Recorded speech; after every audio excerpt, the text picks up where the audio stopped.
ini. Mari kita sapa terlebih dahulu. Di sini ada halo dengan Ibu Yutika Amelia Effendi, betul? Betul. Ibu bagaimana kabarnya Ibu Yutika? Alhamdulillah sehat. Iya, terima kasih ya Bu ya karena sudah menyempatkan waktu untuk berbagi ilmu dengan teman-teman yang ada di sini tentunya ya. Jadi teman-teman, saya sedikit mengintip dari apa yang akan dibahas dari Ibu Yutika ini. Beliau akan memaparkan mengenai kecerdasan buatan, begitu ya Bu ya. Nah, nah, apa sih sebenarnya yang dimaksud dengan tren teknologi Internet of Things, Robotika, and Artificial Intelligence atau kecerdasan buatan? Atau biasanya orang-orang menyebut dengan AI, ini merupakan sains untuk membuat komputer yang dapat meniru cara berpikir dan bertindak seperti manusia. Sebenarnya kecerdasan buatan ini sudah tidak asing lagi bagi kita. Bahkan secara tidak sadar kita bahkan menggunakannya dalam kehidupan sehari-hari. Contohnya seperti fitur-fitur yang ada pada smartphone kita, lalu ada pada Google dan sebagainya. AI ini bekerja melalui beberapa sistem yang diatur berdasar apa yang pernah kita searching. Contoh ringannya seperti rekomendasi pada aplikasi belanja online. Untuk lebih jelasnya, Ibu Yutika nanti akan memaparkan beberapa hal yang lebih penting. Nah, untuk itu perlu diketahui juga bahwa Ibu Yutika ini merupakan salah satu dosen teknik robotika dan kecerdasan buatan dari Universitas Airlangga Surabaya. Sebelum Ibu Yutika memaparkan tentang kecerdasan buatan, perlu diketahui bahwa semua peserta yang bergabung di live kali ini akan mendapatkan sertifikat yang dapat dicek di email yang kami berikan nantinya. Dan apabila Anda belum mendapatkan balasan, silahkan hubungi kami di @himakom@gmail.com gitu ya. Dan di akhir live ini akan dibuka sesi tanya jawab melalui kolom komentar dan pastikan untuk sesi tanya jawabnya ini relevan dengan yang tema kita bahas pada hari ini. Nah, buat teman-teman yang belum subscribe akun YouTube kami, jangan lupa untuk subscribe juga di Ilkom Unu Blitar atau di sini di Unu Blitar dengan cara klik tombol like-nya juga serta aktifkan loncengnya untuk notifikasi video terbaru dari kita. Untuk mempersingkat waktu, kalian juga pasti sudah tidak sabar untuk mendengarkan pemaparan materi dari Ibu Yutika ini. Langsung saja kita beralih kepada beliau. Waktu dan tempat saya persilahkan. Langsung ya berarti. Iya, Ibu. Oke, sebentar. Hostnya disable screen sharing. Iya.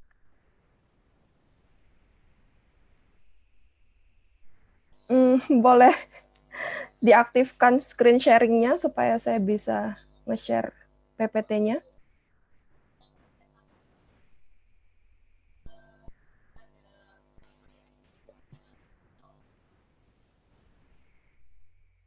Sebentar ya, Bu.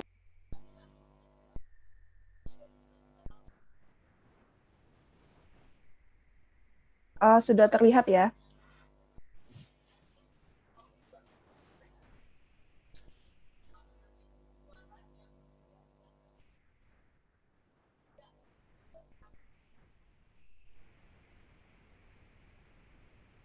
Oke, saya mulai. Assalamualaikum warahmatullahi wabarakatuh. Selamat pagi semuanya. Terima kasih saya ucapkan kepada Ilmu Komputer Universitas Nahdlatul Ulama Blitar yang sudah mengundang saya dan memberikan saya kesempatan untuk sharing ya di sini. Bukan saya mau memberikan kuliah yang betul-betul kuliah, tapi saya ingin membagi sharing mengenai produk-produk ataupun ide-ide yang mungkin akan bisa diterapkan di Universitas Nahdlatul Ulama Blitar juga. Topiknya kali ini tentang tren IoT atau Internet of Things, robotika, dan artificial intelligence atau kecerdasan buatan pasca pandemi. Sebelum saya sharing ilmu, saya mau memperkenalkan diri terlebih dahulu, seperti yang sudah diperkenalkan sedikit oleh tadi moderator. Nama saya Yutika Amelia Effendi, biasa dipanggil Yutika. Saya lulusan S2 Teknik Informatika. Kemudian saya lahir di Sumatera Barat tahun 1994. Dan home base saya ini ada di Prodi S1 Teknik Robotika dan Kecerdasan Buatan Universitas Airlangga. Kemudian sedikit tentang track record saya, itu saya masuk ke Universitas Airlangga, bergabung menjadi dosen tetap di sana pada tahun 2018. Kemudian saya juga sebagai sekretaris jurnal Indonesian Journal of Neurosurgery dari tahun 2018 sampai sekarang di Perhimpunan Spesialis Bedah Saraf Indonesia. Kemudian tahun 2018 juga saya bergabung sebagai editorial board member di beberapa jurnal nasional dan internasional.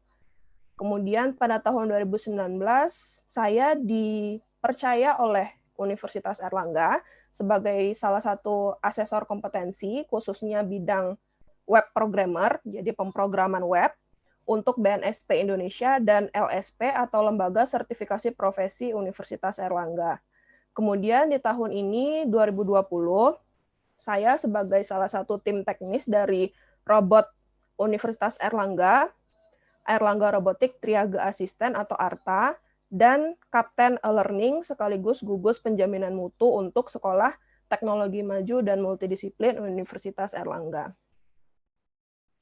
Nah, untuk yang ingin melihat publikasi saya ataupun penelitian-penelitian sebelumnya yang pernah saya lakukan, bisa di-search di Google Scholar saya dan Scopus saya di Yutika Amelia Effendi, dan saya juga bisa dikontak melalui email, personal website, ataupun Instagram dan Twitter. Nah, untuk sharing session kali ini, saya bagi menjadi 3 bagian.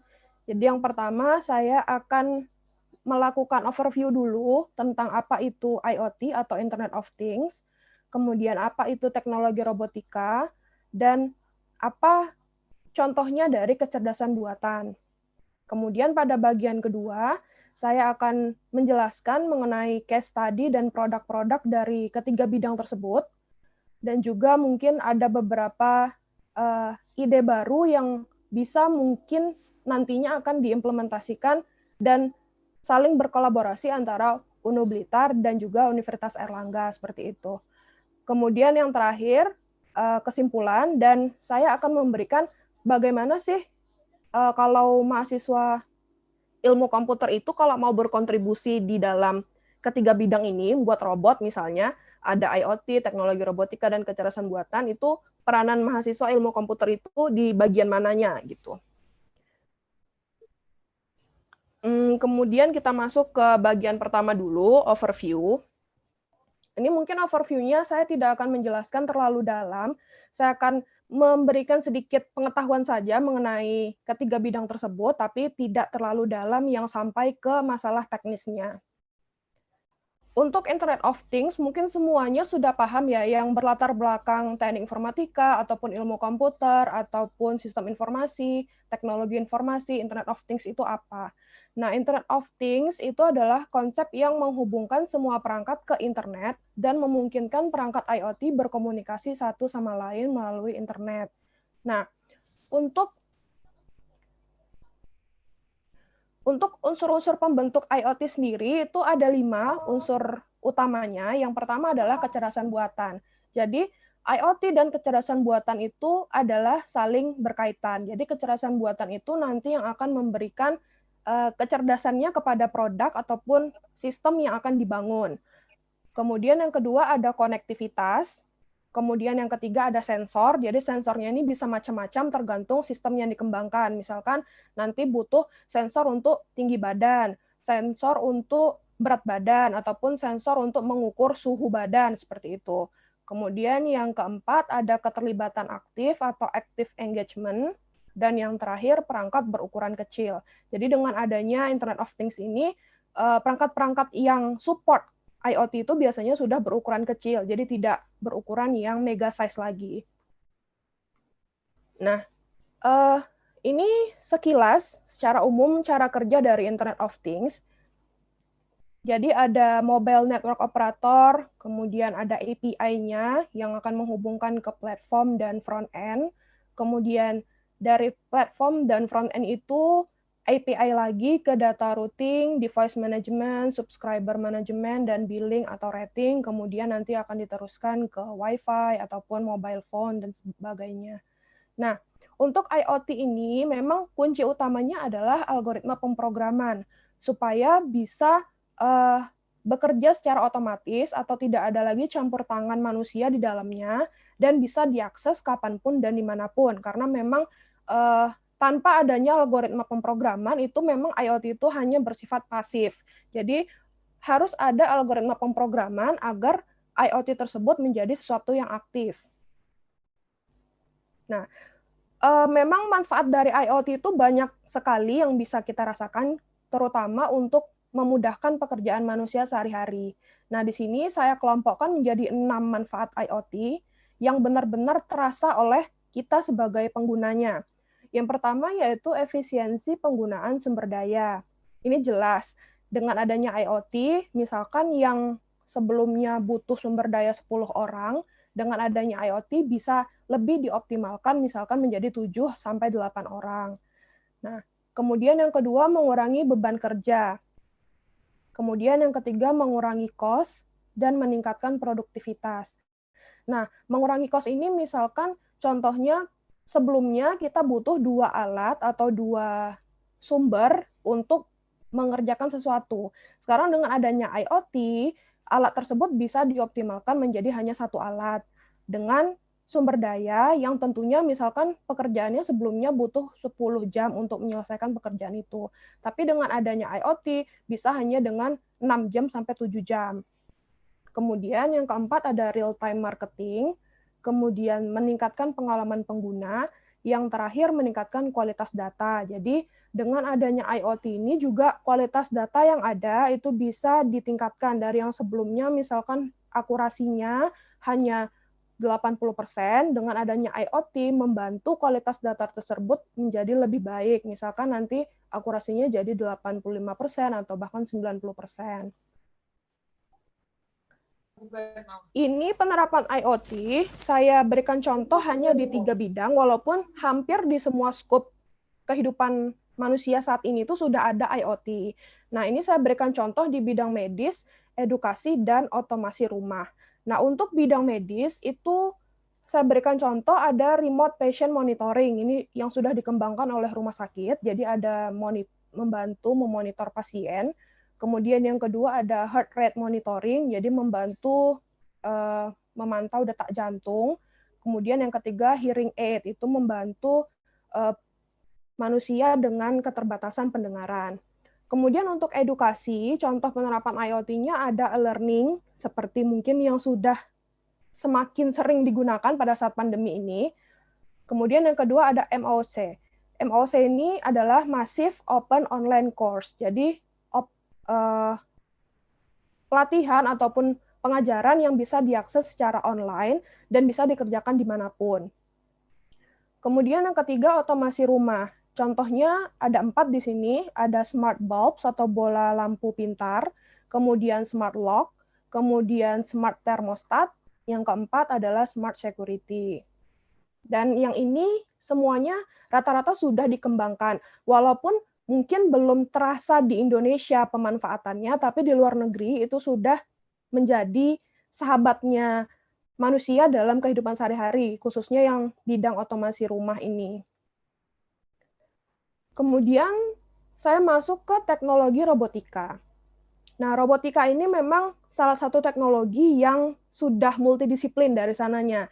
Jadi, robotika itu ilmu pengetahuan yang mencakup di dalamnya itu ada elektronika, ada mesin, ada mekanika, dan ada perangkat lunak komputer atau software. Nah, kita harus tahu dulu karakteristik robot itu apa sih? Apakah robot itu hanya sesuatu yang berbentuk seperti transformer atau sistem yang otomatis yang bisa membantu kehidupan manusia sehari-hari itu juga bisa dikatakan robot.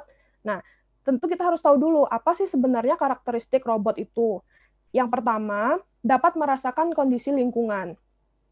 Kemudian yang kedua, memiliki tingkat kecerdasan tertentu. Ini yang berhubungan juga nanti dengan kecerdasan buatan. Nomor 3, dapat bergerak dengan 1 atau lebih aksis untuk berputar atau berpindah. Nah, ini untuk jenis robot-robot yang bisa berpindah tempat. Kemudian yang keempat, dapat membuat pergerakan yang terkoordinasi dengan baik.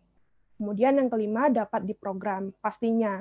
Untuk bisa robot tersebut berjalan, robot tersebut mengerjakan sesuatu, itu pasti awal mulanya dari program komputer. Makanya dia berhubungan dengan perangkat lunak komputer, robot itu. Ini adalah contoh dari interaksi antar komponen robot. Jadi ada brain-nya, kemudian prime mover, komponen respon, ada sensor, kemudian ada lingkungan. Nah, begitu siklusnya terus. Jadi dari brain ke prime mover, ke komponen respon lain, ke sensor, kemudian komponen respon lain itu ke respon yang selanjutnya diharapkan dari robot tersebut, kemudian dilepaskan atau diuji cobakan ke lingkungan, kemudian sensor lagi, kemudian kembali ke brain, begitu seterusnya. Nah, bentuk robot itu sendiri ada 5. Jadi yang pertama itu ada namanya fixed robot. Jadi robotnya ini memang tidak bisa bergerak, jadi hanya bisa diam di suatu posisi, tapi bisa melakukan sesuatu yang akan membantu meringankan pekerjaan manusia. Nah, untuk yang kedua ada mobile robot. Mobile robot ini robot yang bisa bergerak, yang bebas bergerak kemanapun. Kemudian yang ketiga ada bug robot atau robot with animal shape. Jadi robotnya ini bentuknya adalah menyerupai hewan, seperti misalkan anjing, terus ada bentuknya kucing, tergantung dari kebutuhan si penggunanya. Kemudian yang keempat ada humanoid. Nah, ini robot-robot yang menyerupai manusia. Contohnya seperti Transformer tadi. Kemudian contohnya kayak Sophia. Kemudian yang terakhir ada combination atau kombinasi yang mengambil atau mengadop dari keempat robot sebelumnya. Jadi misalkan untuk mobile robot yang diambil adalah kemampuan bergerak lincah untuk dari satu tempat ke tempat yang lain. Kemudian dari bug robot ini yang diambil mungkin bentukannya. Humanoid ini mungkin yang diambil lebih kepada kecerdasannya. Nah, seperti itu namanya robot kombinasi. Nah, ini adalah contoh dari robot-robot tersebut. Jadi, untuk yang di sebelah kanan itu adalah mobile robot. Kemudian, untuk yang berwarna merah, itu contoh dari fixed robot.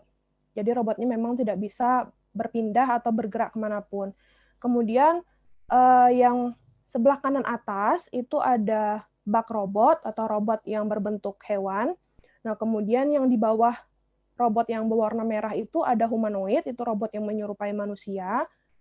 Kemudian yang di sebelah robot humanoid adalah contoh robot dari robot kombinasi.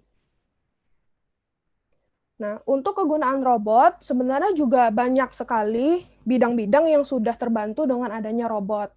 Nah, di sini saya memberikan contoh yang luas atau penggunaannya sering digunakan di dunia industri ataupun yang lainnya.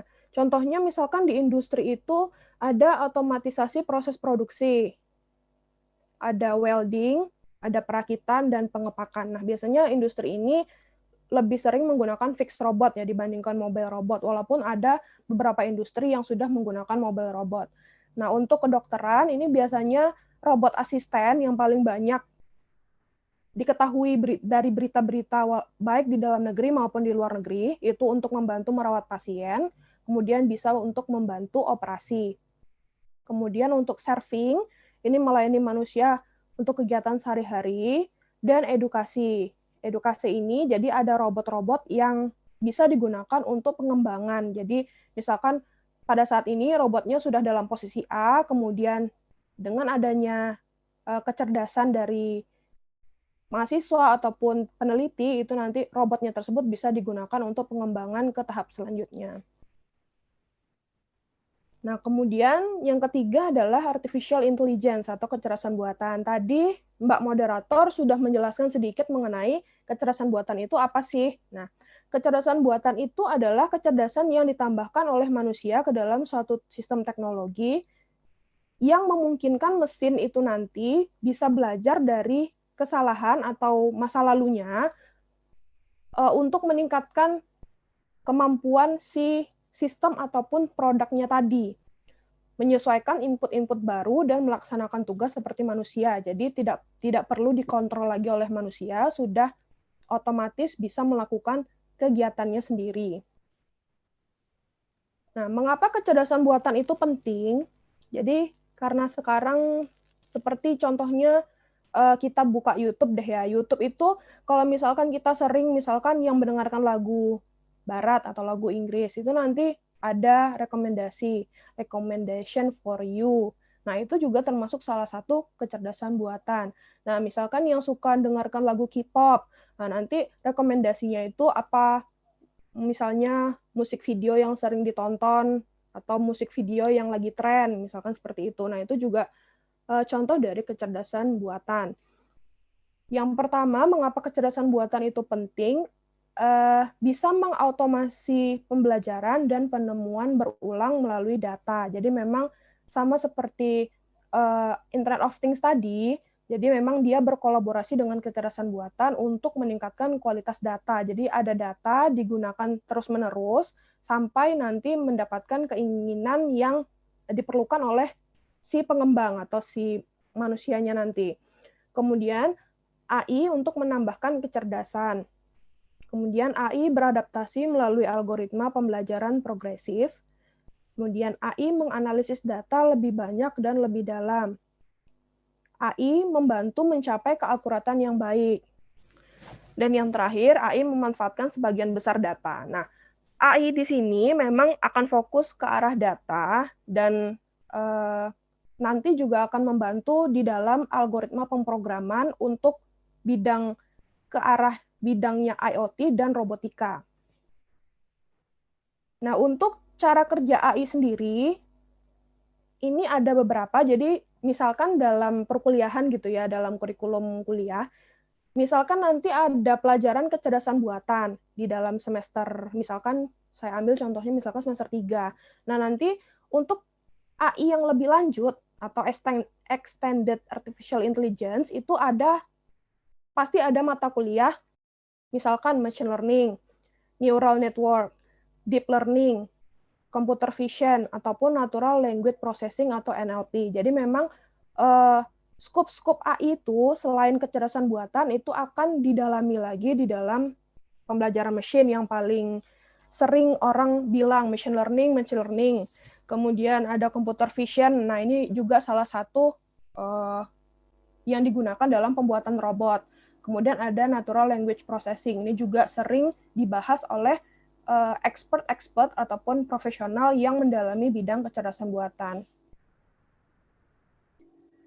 Kemudian kegunaan AI tadi seperti yang sudah dijelaskan sedikit ya oleh Mbak moderator tadi, dan juga saya sudah memberikan contoh sedikit tadi mengenai contohnya di YouTube. Jadi kegunaan AI itu ternyata untuk layanan kesehatan itu juga bisa. Contohnya memberikan pengobatan, pembacaan sinar X itu juga menggunakan teknologi AI. Asisten layanan kesehatan pribadi itu juga kecerdasannya menggunakan kecerdasan buatan. Kemudian untuk manufaktur itu bisa memperkirakan beban dan permintaan dari pelanggan atau konsumen. Kemudian retail itu bisa menawarkan rekomendasi pengelolaan stok, jadi semuanya serba otomatis. Jadi misalkan kayak kita punya restoran, untuk pengelolaan restoran itu berapa sih pemasukannya hari ini, berapa sih pengeluarannya hari ini, kita untung apa rugi. Nah, itu sekarang sudah sangat mudah dengan adanya teknologi artificial intelligence. Nah, kemudian untuk perbankan juga sangat terbantu dengan adanya artificial intelligence. Jadi bisa untuk mengidentifikasi transaksi mana yang merupakan kemungkinan, mana yang bukan. Kemudian pemberian skor kredit. Misalkan kalau kalian mau mengajukan kredit di suatu bank, itu kan pasti banknya melihat dulu nih, ini wajar nggak sih diberikan kredit dengan jumlah segini? Gimana latar belakangnya, track record-nya? Nah, itu juga bisa dibantu dengan AI di perbankan. Kemudian mungkin nanti pembayaran transaksi online, mungkin yang sekarang sudah banyak dilakukan pada masa pandemi, transaksinya online, pembayaran apapun menggunakan mobile banking ataupun internet banking, itu juga salah satu contoh kegunaan dari artificial intelligence di bidang perbankan. Nah, kemudian masuk ke part atau bagian yang kedua, yaitu case study dan produk-produk dari ketiga bidang tersebut. Nah, sebelum itu, tadi kita ingin tahu bagaimana tren dari IoT, robotika, dan kecerdasan buatan di pasca pandemi. Nah, pasca pandemi ini sekarang disebut dengan adaptasi kebiasaan baru atau AKB, yang dulunya disebut new normal, tapi kemudian direvisi oleh Menteri Kesehatan, sekarang namanya adaptasi kebiasaan baru atau AKB. Nah, AKB ini apa sih? Jadi kita harus tahu dulu, AKB ini adalah skenario untuk mempercepat penanganan COVID-19 dalam aspek kesehatan dan sosial ekonomi. Nah, ternyata dari WHO-nya sendiri itu juga ada memberikan syarat adaptasi kebiasaan baru itu seperti apa.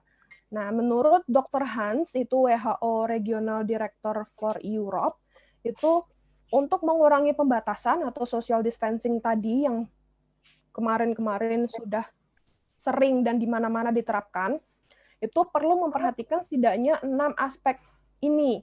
Yang pertama, transmisi atau penularan COVID-19 dapat dikendalikan.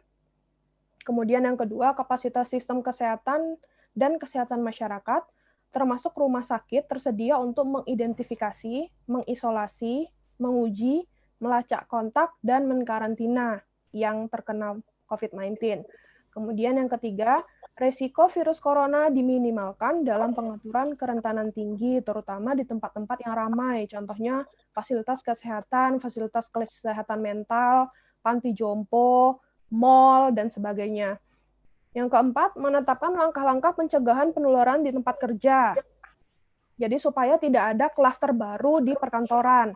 Misalkan adanya fasilitas mencuci tangan, adanya ventilasi di ruangan atau di gedung supaya udaranya bertukar.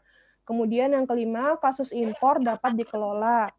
Kemudian yang terakhir, masyarakat mempunyai suara dan dilibatkan dalam transisi new normal. Nah, karena pada masa pandemi kemarin itu, kecerdasan buatan atau AI ini mendapatkan perhatian yang luar biasa, terutama di luar negeri dan di Indonesia juga sudah semakin dikenal artificial intelligence ini.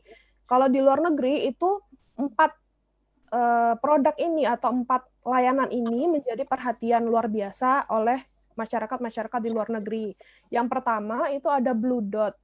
Blue Dot itu apa sih? Jadi kemampuan atau teknologi AI untuk analisa data dan memperkirakan persebaran wabah. Jadi wabah COVID-19 itu bisa dideteksi di mana persebarannya, di mana yang klaster utamanya seperti itu dengan menggunakan Blue Dot. Kemudian yang kedua ada deep learning plus TensorFlow. Nah, ini fisik komputer untuk mendeteksi penderita dari X-ray image. Jadi ada X-ray-nya pasien itu dilihat apakah ternyata pasien ini itu mengalami COVID-19 atau terjangkit COVID-19 atau tidak. Kemudian yang ketiga ada coronavirus drive-thru. Nah, ini juga sudah diterapkan di luar negeri, itu AI untuk mengidentifikasi orang yang terinfeksi, tapi dengan cara drive-thru. Kemudian yang terakhir, simulasi komputer. Nah, ini juga sangat membantu para peneliti-peneliti untuk menemukan vaksin dengan penggunaan superkomputer. Nah, jadi teknologi IoT, robotika, artificial intelligence, dan kombinasi dari ketiganya ini siap untuk menjawab era adaptasi kebiasaan baru. Jadi memang karena kita tidak akan kembali ke masa yang dulu seperti sebelum adanya pandemi, jadi memang ketiga bidang ini diharapkan bisa membantu mempercepat digitalisasi sebuah negara. Jadi contohnya di sini untuk bidang kesehatan, ini saya berikan contoh di Indonesia dan di luar negeri, itu banyak sekali inovasi-inovasi yang terjadi dalam kurun waktu mungkin sampai 7 bulan sampai 8 bulan ya dari pertama kali COVID-19 itu di-announce. Kemudian yang pertama itu yang sudah terkenal, Raisa, Robot Medical Assistant, itu yang gunanya membantu penyaluran keperluan pasien COVID-19, itu hasil kolaborasi Universitas Erlangga dan ITS. Kemudian yang kedua ada hasil kolaborasi LIPI dan Telkom University, ada Autonomous UVC Mobile Robot atau AUMR, itu yang gunanya untuk sterilisasi dan disinfeksi ruang-ruang pasien COVID-19. Jadi tidak perlu lagi ada OB ataupun petugas yang langsung masuk ke dalam ruang yang sudah ditempati oleh pasien COVID-19 sebelumnya gitu. Kemudian yang ketiga ada robot dekontaminasi, juga hasil dari Universitas Airlangga dan ITS, itu untuk melakukan dekontaminasi pada APD dan barang habis pakai sehingga mencegah penyebaran virus yang menempel pada barang-barang atau APD yang sudah digunakan oleh nakes dan dokter tadi. Kemudian yang keempat ada Smart Telemedicine Robot, WIN-MTA, itu hasil kolaborasi UGM dan PT Metala Visionaire Teknologia, itu adalah robot yang digunakan untuk mengidentifikasi objek dengan suhu di atas 39 derajat Celcius. Nah, jika ada objek yang di atas 39 derajat Celcius, otomatis akan dilakukan disinfeksi atau penyemprotan disinfektan oleh robot tersebut. Nah, kemudian yang kelima ini di Italia ada robot namanya Tommy. Tommy ini adalah robot pelayan yang dapat membantu pasien berkomunikasi dengan dokter ataupun tenaga kesehatan lain. Kemudian yang keenam ada Lions Bot, itu dari Singapura, gunanya hampir sama dengan AUMR tadi, sterilisasi dan pembersihan ruang perawatan pasien COVID-19.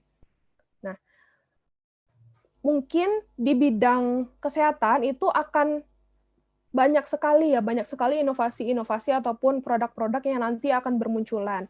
Nah, mungkin salah satu ide yang bisa saya berikan di sini adalah untuk mendeteksi dini mental workload dari tenaga medis ataupun dokter ataupun yang bekerja di rumah sakit, ataupun mungkin bisa untuk mendeteksi dehidrasi dan stres dari penggunaan APD dengan menggunakan yang bisa dideteksi dengan menggunakan sensor ataupun wearable device.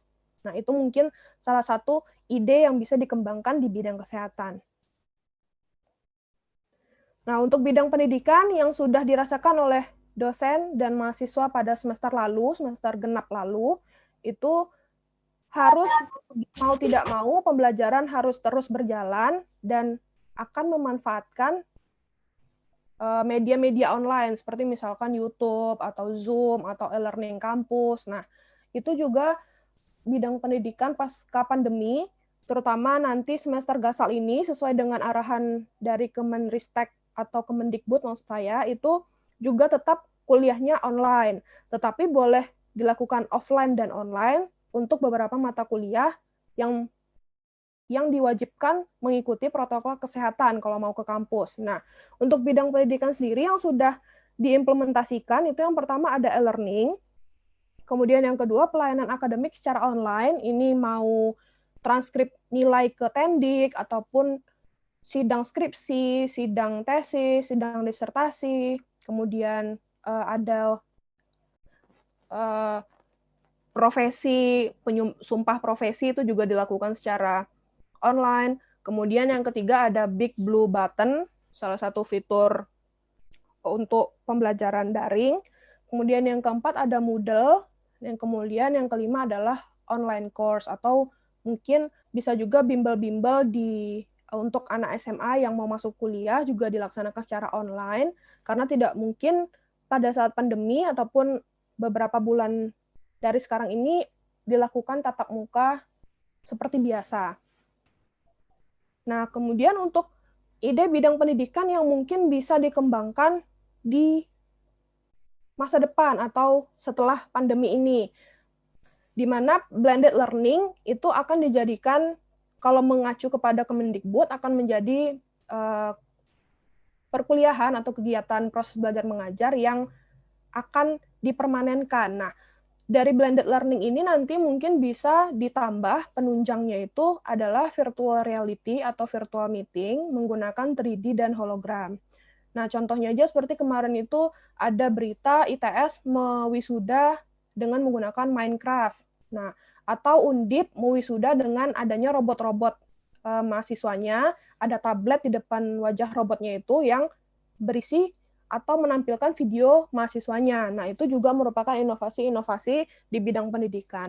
Kemudian bisa juga dimasifkan lagi atau digalakkan terus MOOC atau Massive Open Online Course atau TUTON, tutorial online, seperti yang dimiliki oleh universitas terbuka. Nah, jadi memang khusus untuk mahasiswa bisa mengakses kuliahnya itu kapanpun dan dimanapun. Nah, untuk kehidupan sehari-hari, pasca pandemi ini tidak hanya di Indonesia saja yang sedang gencar-gencarnya didanai oleh Kemenristek BRIN, tapi juga di luar negeri. Contohnya untuk penerapan teknologi-teknologi ini di luar negeri itu, contohnya misalkan yang pertama itu ada SARS 2.0, jadi Secure Accurate Facial Recognition. Nah, teknologi ini atau sistem ini itu mampu mengenali wajah orang yang menggunakan masker, topi, kacamata, face shield dengan akurasi tinggi. Jadi memang karena pandemi ini kita diwajibkan untuk menggunakan masker secara terus-menerus untuk keluar rumah. Jadi jika ingin bepergian pun kan pada saat pemeriksaan paspor ataupun visa itu kan butuh di-scan ya wajahnya. Nah, sekarang sudah bisa dengan menggunakan teknologi SAFR 2.0 ini. Kemudian ada juga di Shanghai itu sudah diterapkan healthcare bus. Healthcare bus ini itu adalah pelayanan transportasi dilengkapi dengan pengenalan wajah, pembacaan suhu, pencahayaan, kemudian sistem deteksi gas otomatis. Nah, ini sudah diterapkan di Shanghai, Cina. Nah, kemudian untuk online banking, ini juga sudah diterapkan oleh bank-bank kita di Indonesia dan di luar negeri, itu pembukaan rekening transaksi ataupun pembayaran pinjaman digital itu semuanya sudah berbasis online. Bahkan sudah ada virtual asistennya juga, seperti contohnya yang di-linkkan ke Line, seperti itu, kayak contohnya BCA, Mandiri. Untuk perikanan juga sudah melakukan percepatan teknologi, jadi sudah ada sistem otomatisasi pengaturan pakan ikan, kemudian penyediaan informasi kebutuhan, serta distribusi ikan tersebut kepada masyarakat atau distributornya. Karena memang tidak bisa dilakukan secara kontak langsung ataupun face-to-face seperti biasanya. Nah, ini adalah ide-ide yang bisa dikembangkan oleh kita sebagai orang yang berkecimpung di dunia teknologi informasi atau IT, jadi bisa nanti mungkin mengembangkan masker pintar, jadi nggak cuma bisa sekedar pakai masker saja, tapi bisa diberikan teknologi di maskernya tersebut. Entah nanti dipadukan dengan misalkan teknologi SAFR 2.0 tadi, jadi kita pakai masker itu ada fitur apa, seperti itu. Kemudian sistem pelayanan kesehatan terpadu di puskesmas, rumah sakit, jadi semuanya terintegrasi. Seperti misalkan e-government itu ya, ada e-government untuk pemerintahan kita, jadi sistemnya ataupun data-datanya sudah menjadi satu di data centernya. Kemudian ada IoT doorbell, kemudian ada surgery robot, jadi mungkin sekarang karena memang misalkan pasien COVID-19 itu dia terjangkit positif, nah tapi butuh dioperasi juga karena mungkin mengalami komplikasi yang lainnya. Nah, mungkin dengan bantuan surgery robot ini akan lebih memudahkan tenaga-tenaga kesehatan ataupun dokter untuk melakukan operasi. Kemudian ada e-pajak atau online pajak, walaupun sudah diterapkan di beberapa kota ataupun daerah di Indonesia, tapi belum merata. Nah, diharapkan nantinya mungkin seluruh Indonesia, seluruh kecamatan, seluruh desa, ataupun seluruh kabupaten itu sudah menerapkan e-pajak atau online pajak ke depannya. Kemudian ada kulkas pintar. Nah, ini juga bisa digalakkan. Jadi misalkan karena sekarang ini memang kita kalau tidak ada kepentingan tidak usah keluar rumah dulu seperti itu. Nah, mungkin dengan adanya kulkas pintar ini kita bisa tahu walaupun kita mager-mageran di rumah, oh ternyata barangku misalkan susu ataupun telur itu habis. Nah, langsung ada notifikasi ke smartphone kita, jadi bisa langsung dibeli ataupun bisa langsung dipesan. Kemudian ada smart alarm. Nah, ini mungkin karena kita kelamaan di rumah, jadi nggak tahu ini hari apa, hari Senin atau hari Minggu. Nah, ternyata hari Senin dan ada rapat. Nah, dengan adanya smart alarm ini mungkin bisa membantu tetap penjadwalan kegiatan kita sehari-hari. Kemudian ada colokan listrik pintar. Ini juga bisa jadi salah satu ide yang inovatif, karena biasanya karena kita sekarang sering di rumah, jadi kebutuhan untuk colokan itu akan sangat banyak digunakan. Jadi satu orang mungkin bisa punya 2-3 gadget, laptop, kemudian tablet, ada yang punya inilah, itulah. Nah, itu mungkin colokan listrik pintar ini akan membantu mengoptimasikan penggunaan listrik di rumah. Kemudian smart trash can itu tempat sampah pintar juga bisa digunakan oleh mereka yang bekerja di tempat pembuangan akhir seperti itu. Kemudian yang terakhir untuk membantu UMKM itu bisa online marketing ataupun join platform dengan e-commerce yang sudah stabil seperti Shopee, Tokopedia, dan lain-lain. Nah, sekilas saya menjelaskan tentang ARTA dan bagaimana sih sebenarnya untuk membangun suatu produk robot ataupun sistem otomatis itu apa yang terjadi di belakangnya. Nah, kebetulan ARTA ini walaupun belum launching resmi oleh Pak Rektor, tapi sudah selesai dan tinggal mengoptimasikan mana bagian-bagian yang kurang. Jadi ARTA itu adalah Erlangga Robotik Triaga Asisten. Jadi ini adalah produk pertama dari Sekolah Teknologi Maju dan Multidisiplin Universitas Erlangga. Nah, alhamdulillah ARTA ini kemarin diumumkan oleh Pak Menristek atau BRIN itu mendapatkan pendanaan di bidang konsorsium riset dan inovasi COVID-19 kategori alat kesehatan. Jadi memang ini adalah semacam robot pelayan kesehatan untuk pasien-pasien di rumah sakit. Nah, jadi ini sekilas, jadi fungsinya ARTA ini memang adalah screening awal pasien ketika datang ke klinik ataupun rumah sakit. Jadi ada 3 sensor di sini. Yang pertama sensor untuk mengecek suhu tubuh. Kemudian ada sensor untuk mengecek tinggi badan dan berat badan. Jadi sensornya itu ada di atas yang paling atas ini. Kemudian ada di sini. Nah, ini untuk mendeteksi suhu tubuh. Kemudian yang ini. Nah, ini untuk berat badan. Kemudian di sini ada scan KTP untuk men-scan KTP dari calon pasien yang datang. Nah, ini memang tujuannya adalah meminimalisir kontak antara pasien yang datang dengan robotnya. Jadi memang karena nanti terlalu banyak memberikan sentuhan ke robotnya juga akan meninggalkan kuman-kuman ataupun virus-virus di robotnya. Jadi memang kita semuanya berbasis atau menggunakan sensor gerak saja, jadi tidak langsung memencet di layar robotnya itu. Kemudian tujuannya robotnya ini selanjutnya setelah nanti ada pengecekan suhu badan, berat badan, tinggi badan, itu juga bisa menampilkan list pertanyaan terkait screening COVID-19 yang namanya triage itu untuk mengkategorikan pasien ke OTG, ODP, PDP, ataupun sehat secara otomatis. Nah, ini walaupun penamaan dari OTG, ODP, PDP, atau sehat ini sudah diganti oleh Menteri Kesehatan, tapi tetap termasuk ke dalam 4 ini. Ini kan masih yang lama, yang baru itu kan sudah suspek ya. Apalagi tuh saya kurang hafal, tapi tetap kita kategorikan berdasarkan 4 yang ini, yang sebelumnya. Nah, kemudian skema kerjanya ARTA itu, jadi yang pertama itu kita menemukan ide dulu. Idenya ini dari mana datangnya? Kalau ARTA itu idenya itu adalah dari Rumah Sakit Universitas Erlangga sebagai rujukan dari COVID-19, Rumah Sakit Rujukan Pemprov Jawa Timur untuk pasien-pasien yang terjangkit COVID-19. Nah, idenya itu datang dari dokter dan tenaga kesehatan di Rumah Sakit Universitas Erlangga. Nah, kemudian kita bentuk timnya. Timnya ini karena robotnya, istilahnya robotnya itu mengandung multidisiplin ilmu, jadi otomatis timnya juga multidisiplin.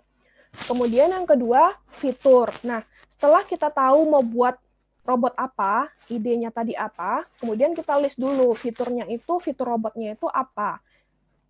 Secara lengkap, jadi bisa apa saja. Kalau yang tadi ARTA tadi kan bisa mengecek suhu tubuh, kemudian berat badan, kemudian tinggi badan, kemudian bisa menampilkan orang ini termasuk ODP, PDP, atau sehat. Kemudian yang ketiga, setelah menganalisis fitur, kita gambarkan diagram blok sistem instrumentasinya. Nah, jadi apa saja yang dibutuhkan untuk pengembangan robot ini? Tujuannya apa? Tujuannya ini kita bisa tahu kita perlu belanja barang-barang atau alat-alat habis pakainya itu apa saja.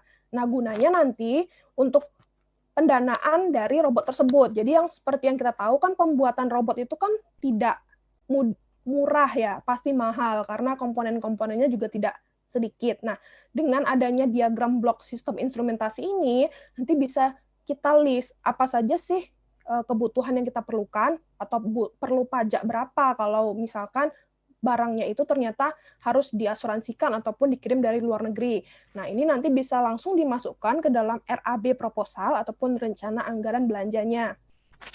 Kemudian yang terakhir, algoritma. Nah, ini juga salah satu komponen yang penting karena algoritma ARTA tadi kan bisa menampilkan kalau pasien itu ODP, PDP, ataupun sehat. Nah, di sini kita menggunakan algoritma anamnesis namanya. Jadi kita analisis dulu variabel inputnya apa, variabel outputnya apa, kemudian pseudocode-nya, dan yang terakhir flowchart-nya. Flowchart-nya dari yang umum sampai yang nanti ke level-level atau detail-detail hingga nanti bisa menghasilkan sesuai dengan hasil yang sebenarnya. Nah, untuk timnya ARTA, tadi karena memang robotnya ini multidisiplin ilmu, jadi timnya juga multidisiplin. Jadi kalau untuk ARTA itu ada 4 bidang yang terlibat. Yang pertama ada kedokteran, pastinya karena idenya dari mereka yang tahu gimana caranya memeriksa pasien COVID-19, lingkungan rumah sakit itu seperti apa, kemudian kuesioner anamnesisnya COVID-19 itu seperti apa. Nah, untuk teknik elektro ini berfokus kepada instrumentasi dan elektronika dari produknya atau dari robotnya tadi. Nah, untuk teknik industri, mereka membantu di bagian UI atau UX-nya. Kemudian yang terakhir, teknik robotika dan kecerdasan buatan, ini akan fokus di desain produk atau robotnya, kemudian mekanikanya, dan algoritma anamnesisnya. Nah, jadi ternyata untuk membuat robot atau cyber physical system ataupun sistem cerdas yang otomatis yang tidak memerlukan bantuan manusia lagi itu, ternyata kolaborasi dari semua pihak yang terkait. Contohnya di sini saya berikan kalau misalkan mau buat robot itu timnya multidisiplin karena pasti disiplin ilmu yang akan diterapkan menjadi produk yang nyata. Kemudian ada IoT-nya, kemudian ada kecerdasan buatannya supaya robotnya itu cerdas. Kemudian ada teknologi robotikanya itu sendiri. Nah, selanjutnya saya akan berikan sedikit gambaran mengenai anak ilmu komputer atau anak informatika ataupun anak sistem informasi itu bisanya kontribusi di mana kalau mau buat robot. Nah, karena memang anak ilmu komputer atau teknik informatika itu lebih fokus di perangkat lunak komputer atau software dan ya tidak diberikan penjelasan atau skill yang untuk hardware-nya, yang untuk benda-benda kerasnya itu. Nah, jadi anak ilmu komputer itu bisa berkontribusi di bagian kecerdasan buatan dan software-nya. Apa saja yang bisa dilakukan oleh anak ilmu komputer? Yang pertama, menentukan algoritma dan pemrograman yang efektif dan efisien. Jadi otomatis kalau misalkan kita buat robot, algoritmanya juga algoritma yang munculnya atau waktu operasinya itu cepat. Jangan yang harus nunggu dulu nih 5 menit, 10 menit baru keluar hasilnya. Nah, itu tujuannya anak ilkom bergabung di suatu tim untuk membuat robot. Kemudian yang kedua, membuat program komputer, jelas. Kemudian yang ketiga, memodifikasi algoritma sesuai kebutuhan sistem atau produk. Nah, jadi memang algoritma-algoritma yang ada, yang diajarkan oleh Pak dosen, Bu dosen kita di kuliah itu, tidak ada beberapa algoritma yang tidak serta-merta bisa digunakan pada robot atau sistem yang dibuat. Jadi harus disesuaikan dengan produk. Nah, algoritma itu tadi kerjanya anak ilkom untuk memodifikasi algoritma tersebut supaya bisa dipakai di produk ataupun robot yang ingin dibangun. Kemudian meningkatkan akurasi algoritma yang sudah ada. Nah, ini juga kalau misalnya tadi ARTA tadi menggunakan algoritma anamnesis, jadi akurasinya itu harus sesuai dengan akurasi di mana dokter itu memeriksa secara langsung dengan menggunakan kuesioner. Jadi, misalkan perkiraan dokter itu tadi, oh, orang ini ternyata PDP. Nah, dengan menggunakan algoritma anamnesis, orang tadi juga harus PDP. Jangan misalkan ternyata dokter itu menjudge pasiennya itu, oh ternyata pasien ini sehat. Tiba-tiba dengan menggunakan robot, pasien ini jadi PDP. Nah, itu algoritmanya berarti salah. Nah, kemudian selanjutnya membaca data dan mengambil keputusan berdasarkan data. Nah, ini juga tugasnya dari anak ilmu komputer. Harus bisa membaca data dan apa nih yang bisa diambil dari data-data yang ada. Mau diapakan data ini supaya hasilnya itu bisa lebih baik dari sebelumnya. Nah, kemudian meningkatkan kualitas data. Nah, contoh kontribusi anak ilmu komputer atau teknik informatika ataupun sistem informasi. Nah, misalkan ini, di sini ada contohnya form anamnesis yang biasanya digunakan oleh petugas kesehatan ataupun dokter untuk mendeteksi dini dari pasien-pasien yang datang ke rumah sakit apakah mereka itu positif ataupun sehat. Nah, ini adalah contoh formulirnya di sebelah kiri. Nah, kemudian kerjanya anak ilkom. Nah, dari formulir ini dirancanglah algoritmanya. Namanya algoritma anamnesis misalkan, atau algoritma apa yang ingin dinamakan algoritmanya. Nah, variabel inputnya apa? Kemudian variabel outputnya apa? Kemudian pseudocode-nya seperti apa? If ini, maka ini. If ini, maka ini, dan ini. Nah, gitu. Kemudian dibuatlah flowchart-nya. Jadi misalkan mulai, nanti inputnya apa, kemudian gejalanya gimana, kemudian pemeriksaan faktor risikonya seperti apa, penilaian triasenya, dia ODP, PDP, OTG, atau sehat.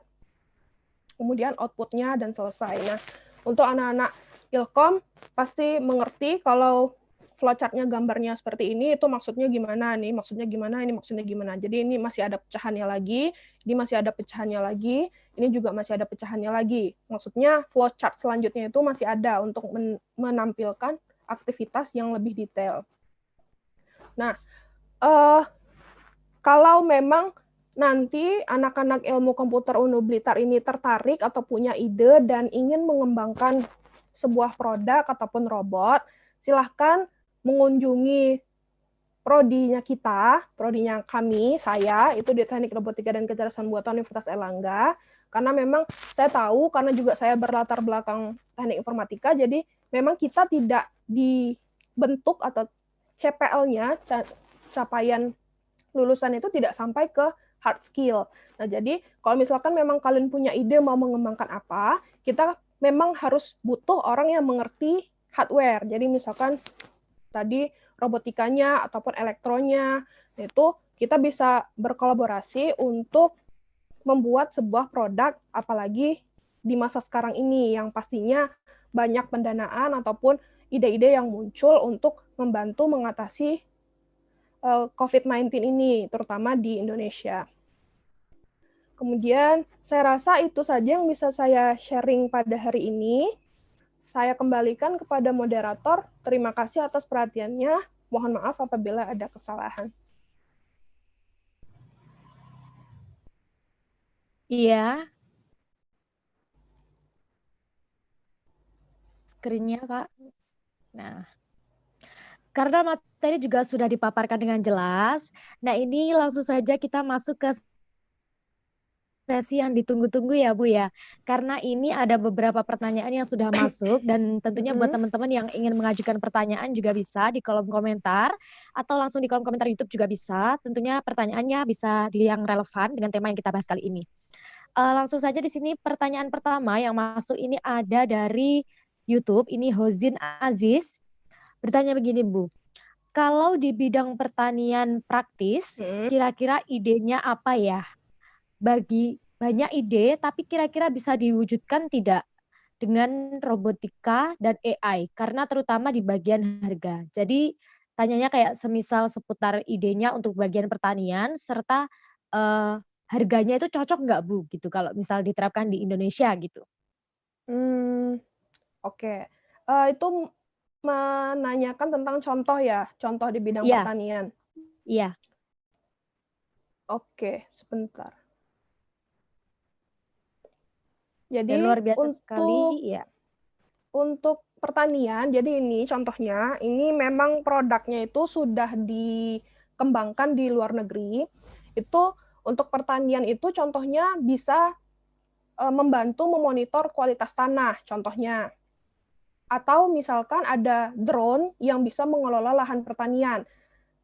Atau bisa juga smart greenhouse, jadi rumah hijau itu yang sudah cerdas. Nah, ini semuanya bisa dikembangkan dan sudah dikembangkan di luar negeri. Mungkin nanti supaya cocok dengan situasi dan kondisi pertanian di Indonesia, ini bisa disederhanakan atau lebih disimpelkan lagi produknya tadi. Nah, untuk harga mungkin karena memang untuk membuat suatu produk yang berbasis IoT, robotika, dan kecerdasan buatan itu memang untuk awalnya itu memang butuh dana yang bisa dibilang tidak terlalu tidak bisa dibilang kecil juga, karena memang mereka atau kita membuatnya kan juga perlu inovasi dan barang-barangnya itu kadang-kadang ada yang diimpor juga. Nah, untuk itu, pertama kali yang harus dilakukan itu adalah kita harus punya dulu yang mau melakukan atau memberikan funding ke produk kita itu, rencana kita itu. Nah, setelah itu nanti barulah kita pikirkan bagaimana dan berapa biaya yang akan diterapkan atau diberikan, diperjualbelikan ke masyarakat. Mungkin seperti itu. Jadi kayak misalnya tadi contohnya itu ada drone gitu ya Bu ya, terus untuk harganya kita bisa Karena kerjasama begitu. iya, jadi mungkin nanti Heeh. kayak misalkan mau buat drone tadi, drone untuk membantu mengelola lahan pertanian, karena sekarang mungkin kita tidak bisa langsung terjun ke lahan pertanian tersebut, jadi kita buat drone yang bisa membantu. Nah, itu nanti mungkin kita dari yang punya ide bisa berkomunikasi dengan pihak-pihak yang terkait, misalkan kayak drone itu kan sudah ada misalkan perusahaan apa yang memproduksi drone. Nah, itu nanti kita bisa berkomunikasi, Pak, saya punya ide nih, mau mengembangkan drone untuk membantu mengelola lahan pertanian. Oh, ya sudah, kalau ternyata mereka berminat atau tertarik dengan ide kita, itu bisa mereka mendanai kita. Nah, nanti tergantung kesepakatan antara dua belah pihak gitu. Oh ya. Terima kasih untuk Mas Aziz pertanyaannya. Semoga bisa diterima dengan baik ya begitu. Lanjut di sini ada pertanyaan kedua dari Juli Poncowijono. Pertanyaan di sini, untuk algoritma yang dipakai robot Arta, kalau ditinjau dari sisi AI, ini masuk ke kategori yang mana? Apakah GA, ML, Deep Learning? Mohon penjelasannya karena ada banyak istilah begitu. Jadi masuk yang kategori mana gitu, Bu? Untuk algoritma yang dipakai Arta itu tadi namanya kami berikan sesuai dengan pencerahan ataupun rekomendasi dari dokter-dokter di Rumah Sakit Universitas Airlangga, itu namanya algoritma anamnesis. Nah, memang algoritma anamnesis ini adalah kategorinya mengklasifikasikan pasien itu terkena ODP-kah atau PDP-kah, sehatkah, ataupun orang tanpa gejala. Nah, untuk algoritmanya ini sendiri hanya fokusnya di machine learning, jadi belum sampai ke deep learning ataupun natural language processing, seperti itu. Jadi masih di seputar machine learning. Jadi dengan menggunakan algoritma ini yang kita buat ini, berdasarkan form atau kuesioner yang ada, itu hanya fokus di kita mengeluarkan apa yang sudah diisikan oleh pasien tadi di robotnya itu. Kalau pasiennya ternyata, nanti kan modelnya itu ada kayak pertanyaan ya, jadi list-list pertanyaan itu dijawab oleh pasien, nah kemudian keluarlah hasilnya. Nah, jadi hanya sebatas algoritma machine learning untuk artificial intelligence-nya.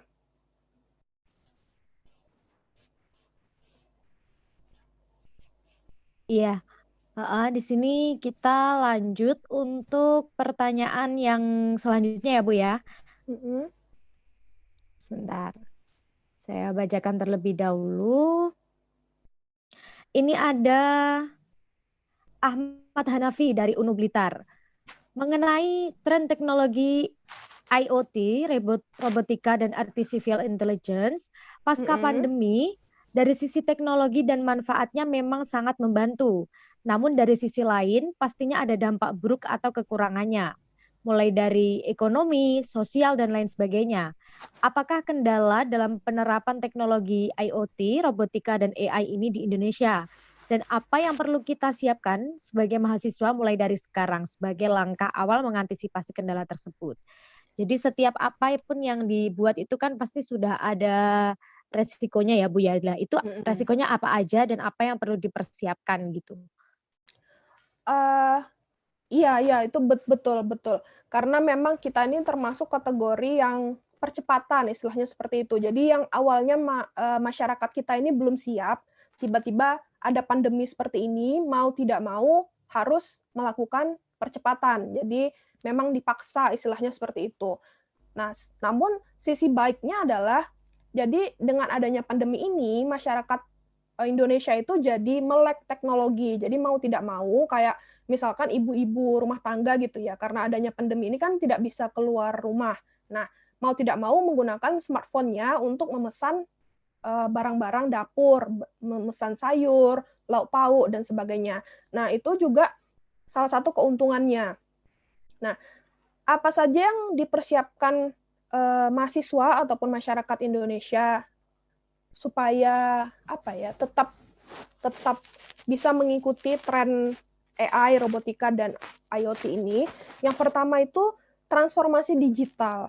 Jadi untuk mungkin mahasiswa ilmu komputer, teknik informatika, yang teknologi informasi itu sudah ada di jalur ini, sudah ada di jalur yang tepat. Jadi sudah bisa membaca data dari media-media digital yang ada. Jadi sudah literasi digitalnya sudah baik. Nah, untuk mahasiswa ataupun masyarakat yang seperti misalkan di ilmu ekonomi, ilmu politik, sosial itu mungkin harus terbiasa menggunakan perangkat digital untuk menyelesaikan suatu pekerjaan.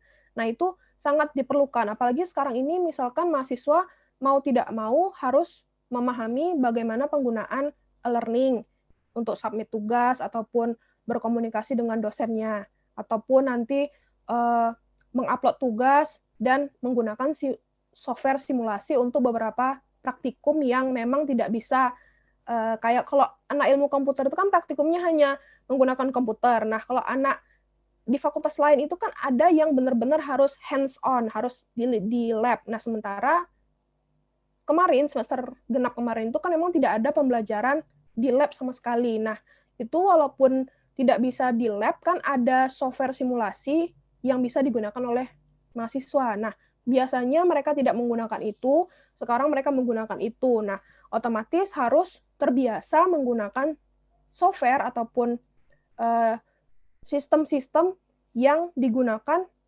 untuk membantu terserapnya ilmu pengetahuan tadi. Jadi supaya tidak ngezong-ngezong banget walaupun kita ini belajarnya dari rumah gitu. Kemudian yang kedua, itu keahlian membaca data digital. Jadi data yang ada sekarang ini secara digital itu juga bukan serta-merta untuk dilihat saja. Jadi bisa juga kita, oh ternyata datanya itu seperti ini. Maka apa yang harus dilakukan? Seperti itu. Jadi sekarang ini bukan cuma anak IT yang harus bisa membaca data, tapi anak-anak di luar anak IT itu juga diharapkan dengan adanya pandemi ini salah satu manfaat positifnya itu mereka bisa membuat keputusan dengan berdasarkan data digital tadi. Kemudian peningkatan keamanan. Nah, ini juga sangat penting di masa pandemi ini karena semuanya online, semuanya terbuka secara luas di dunia internet. Nah, itu juga kita harus mewaspadai diri bahwa kalaupun dunia internet itu sekarang ini sangat mudah diakses, tapi untuk keamanan kita pribadi, keamanan data-data kita, jangan sampai meluncur dengan bebas di dunia maya seperti itu. Kemudian juga yang bisa dilakukan oleh pemerintah karena kita sekarang mau tidak mau percepatan teknologi itu juga smart city.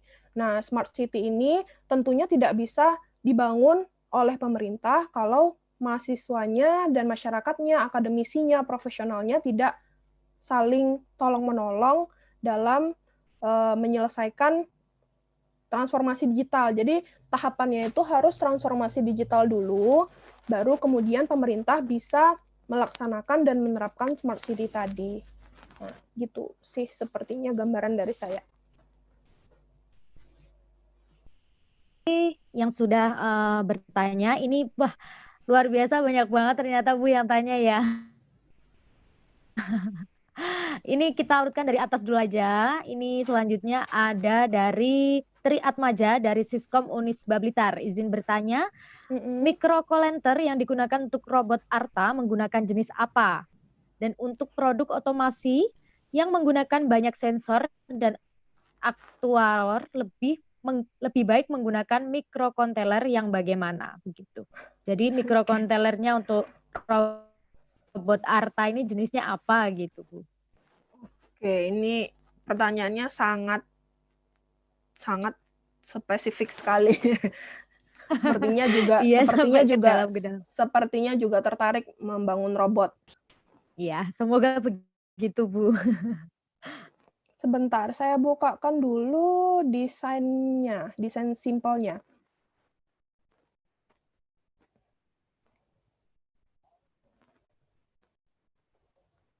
Ya, sembari menunggu mungkin dari teman-teman yang lain yang masih di YouTube ini juga masih banyak sekali pertanyaannya. Untuk di Zoom nanti juga ini kebetulan bisa atau tidak Pak untuk bagian Zoom? Ini untuk teman-teman yang mau bertanya secara langsung gitu bisa nggak Pak? Bapak Administrator UNU Blitar gimana? Boleh, bisa. Bisa Oh, ya. bertanya secara langsung dengan present, berarti nanti audio bisa di-on-kan ya. Oh iya. Ya, tapi diurutkan begitu ya Pak ya dari atas. Nah, ya siap. Ini adalah contoh dari diagram sistem instrumentasi Arta.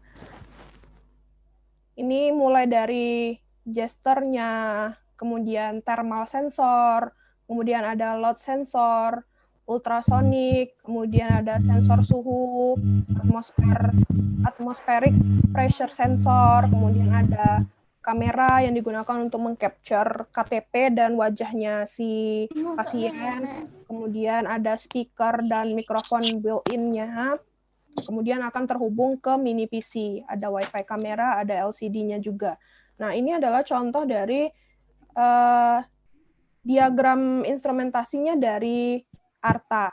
Nah, untuk spesifik microcontroller yang digunakan, itu sebentar.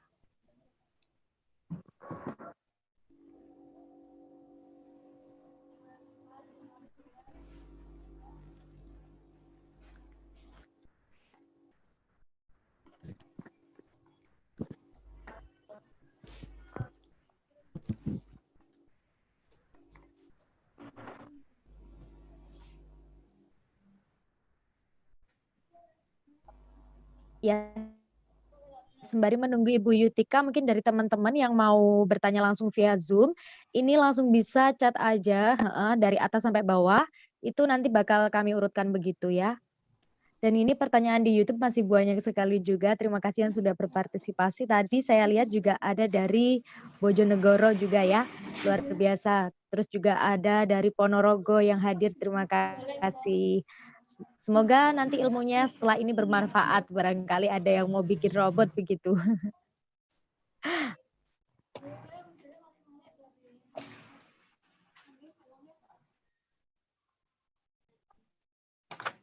Oke.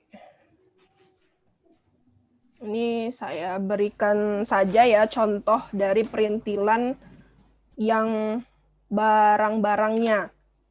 Jadi ini untuk pembuatan sistem instrumentasi Arta itu, ini semua bahan-bahan alat habis pakainya, jadi sangat banyak sekali. Kemudian yang kedua itu ada pembuatan sistem mekanik Arta, itu juga ada. Kemudian testing dan maintenance juga ada. Jadi memang untuk pembuatan robot ini memang sangat banyak, mulai dari uji coba, kemudian pembuatan mekanik dan komponen dasarnya seperti itu. Jadi untuk spesifik komponen lebih lanjut, mungkin nanti yang bertanya bisa kontak kita atau tim Arta yang lain supaya kita bisa kasih tahu komponen yang spesifiknya. Ya, jadi cukup segitu Bu penjelasannya. Iya, kita langsung menuju ke pertanyaan yang dari YouTube ini. Saya Haikal Azaim dari UNU Blitar bertanya, sudah banyak karya anak robot bangsa yang sudah mampu bersaing di dunia internasional, misalnya mobil listrik dan lain-lainnya. Tetapi kenapa pemerintah sampai saat ini belum mengembangkan atau memproduksinya secara massal dan beberapa masih cuma dikasih penghargaan dari pemerintah. Mohon penjelasannya. Pertanyaannya sampai ke pemerintahan ini. Jadi jadi mengkritik pemerintah ya. Jadi memang seperti yang kita tahu untuk pengembangan robot ini kan tidak mudah ya. Jadi ada berbagai macam testing dulu yang dilakukan. Nah, bentuknya pemerintah ngasih penghargaan itu memang untuk mengapresiasi produk-produk yang sudah atau inovasi-inovasi yang sudah diberikan atau diluncurkan oleh anak-anak bangsa. Nah, mengapa belum bisa diimplementasikan lebih lanjut itu sebenarnya ada banyak alasan. Yang pertama itu untuk memproduksi suatu barang atau produk yang berlisensi, yang aman, yang tidak membahayakan penggunanya. Nah, itu jujur saja tidak sedikit uang yang diperlukan. Yang pertama fundingnya itu. Kemudian yang kedua, karena mungkin juga pemerintah juga berpikir kalau misalkan menggunakan produk-produk yang sudah ada saja gitu. Jadi bukannya tidak menghargai produksi anak-anak bangsa, tapi mungkin ada banyak faktor lain yang juga saya tidak tahu ya, tidak tahu secara jelas apa permasalahan di belakangnya. Nah, tapi memang yang saya tahu untuk mengembangkan suatu produk sampai memperoleh HKI atau hakinya tadi, suatu label paten ataupun suatu kekayaan intelektual itu prosesnya sangat panjang dan rumit. Nah, di samping itu, untuk funding juga, kemarin itu untuk Arta sendiri itu butuh lebih kurang untuk membangun satu produk robot itu butuh biaya yang sampai ratusan juta. Nah, itu hanya satu produk. Nah, kalau misalkan mau dikomersialkan, nah itu kita juga harus mensurvei juga rumah sakit itu mau nggak sih menggunakan barang kita, karena kan tadi yang memesan robotnya Arta ini kan Universitas Erlangga, Rumah Sakit Universitas Erlangga. Nah, belum tentu robot Arta ini ternyata diterima juga di rumah sakit, misalkan di rumah sakit yang ada di Makassar, ataupun yang ada di Provinsi Sumatera Barat.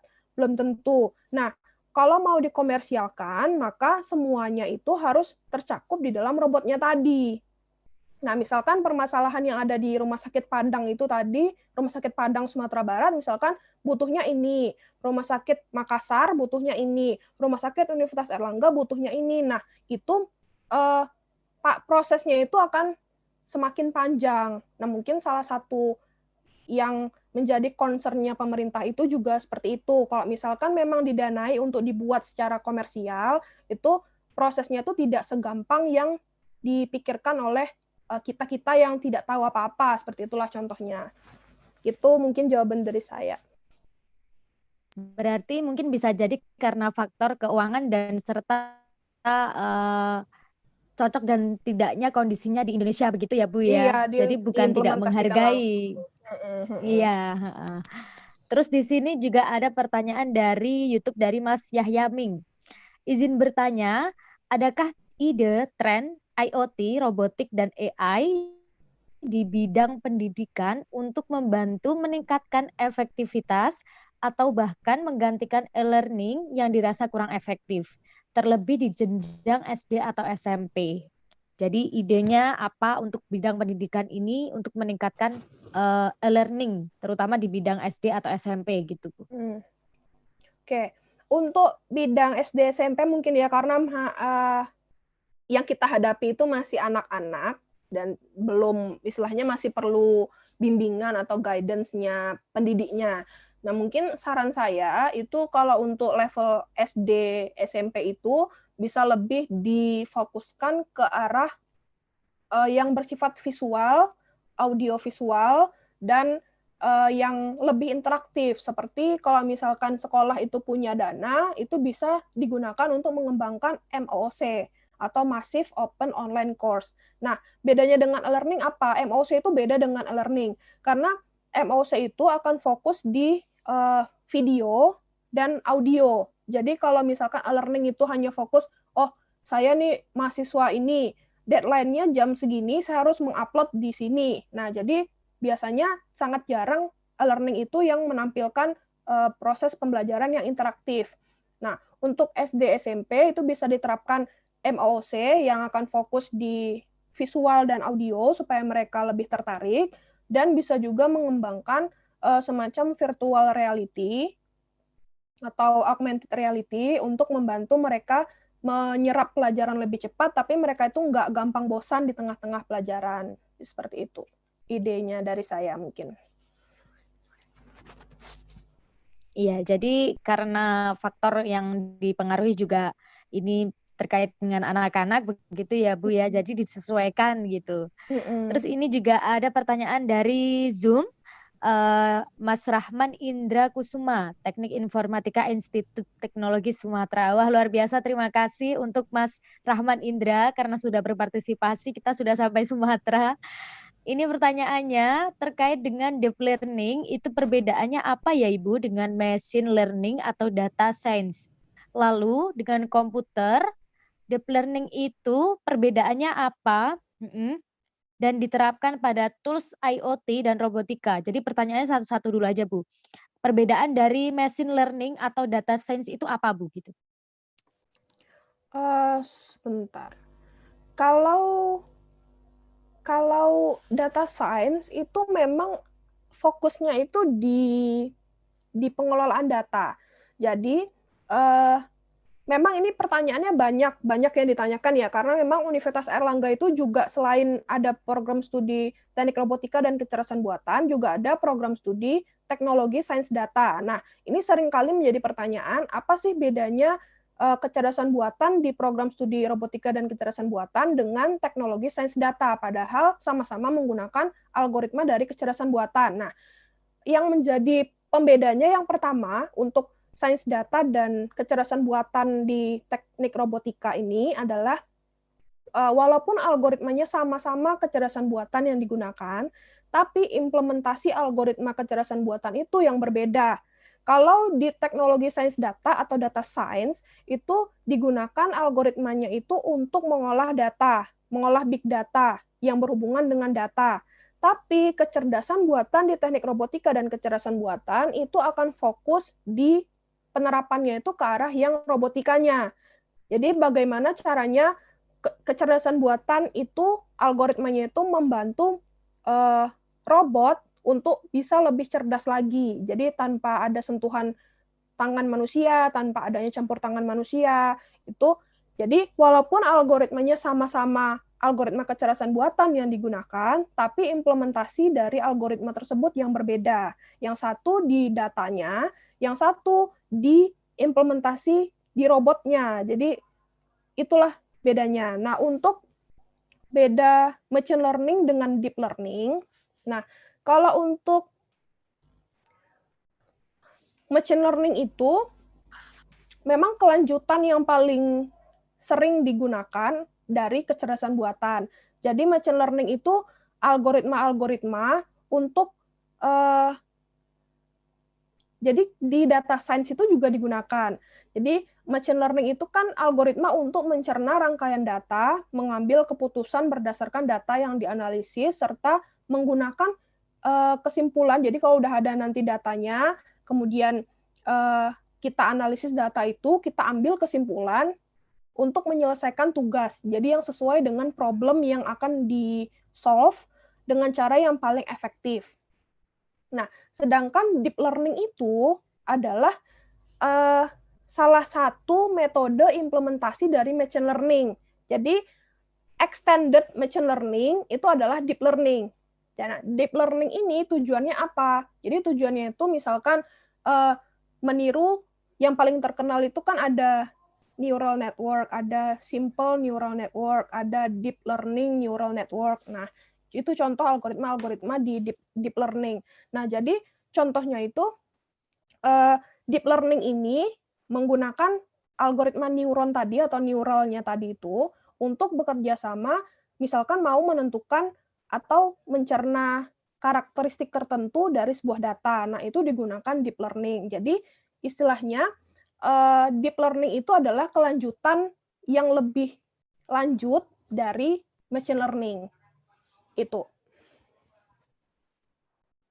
Lanjut ini jadi Mas Indra tadi bertanya dua langsung sekaligus gitu Bu.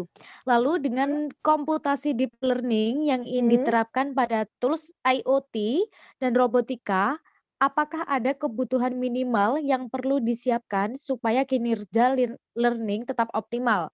Atau memang harus diintegrasikan dengan cloud computing untuk menghasilkan komputasi yang baik?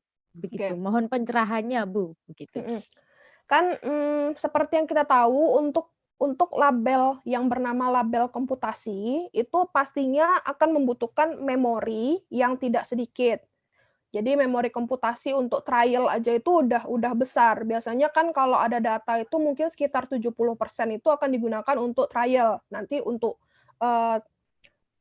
implementasinya tuh dipakai datanya sekitar sisanya, sekitar 30%-an. Nah, untuk implementasi di robot itu selama ini yang pernah saya ikuti, project-project yang pernah saya ikuti itu adalah belum sampai ke ranah deep learning. Jadi belum ada kasus di mana algoritmanya itu mengharuskan menggunakan deep learning. Jadi cukup di machine learning saja. Tapi machine learning-nya itu algoritmanya itu sudah optimal seperti itu.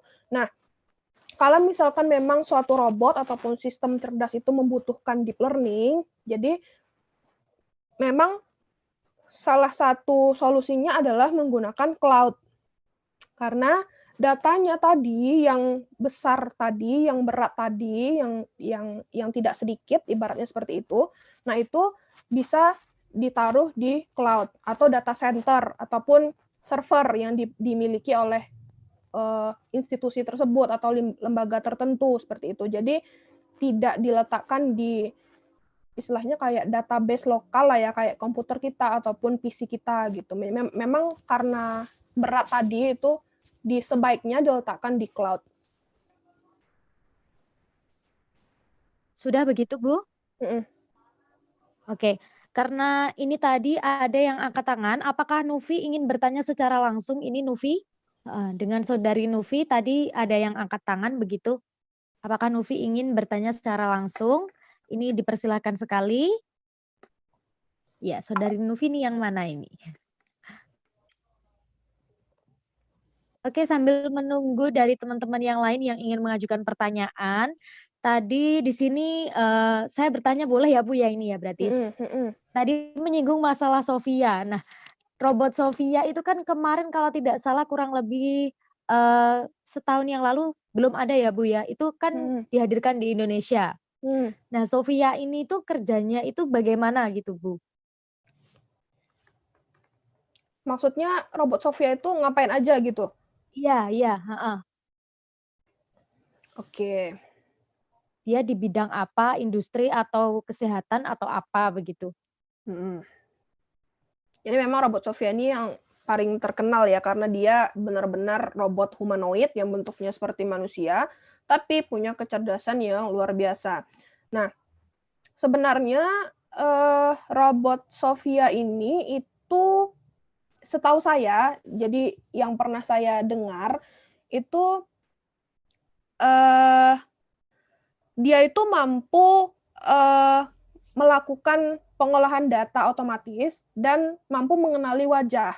Jadi dia juga bisa karena dia robot humanoid, jadi pastinya juga bisa meniru gerakan tubuh manusia, ekspresi wajahnya manusia, kemudian dia itu juga bisa melakukan interview dan wawancara bahkan dengan reporternya waktu Indonesia yang mewawancarai dia.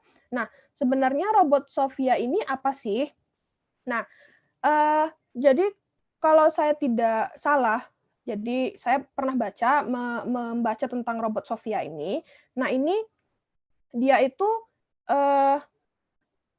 sebagai teman manusia. Jadi kayak apa ya? Kalau misalkan kayak orang tua kita, mohon maaf, yang misalkan ada di panti jompo, nah itu kan orang tuanya itu istilahnya bukan ditinggalkan oleh keluarganya ya, tapi kayak semacam mungkin dititipkan oleh keluarganya itu di panti jompo untuk mendapatkan pelayanan yang tidak bisa diberikan keluarganya di rumah seperti itu. Nah, robot Sophia ini salah satunya itu bisa menggantikan atau memberikan kayak semacam istilahnya teman oleh si orang-orang yang ada di panti jompo tadi.